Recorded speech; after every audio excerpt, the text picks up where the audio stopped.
Allah Allah.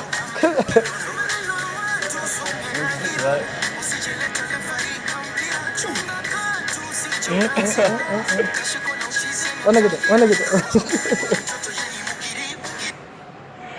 Hadi bu kere kalacak. Ulan kıdeli bak lan valla. Kenapa itu? Allah. Kau atar sarı mı hakikaten ne gidiyorlar. Çok kasarlı. Emre abi var valla.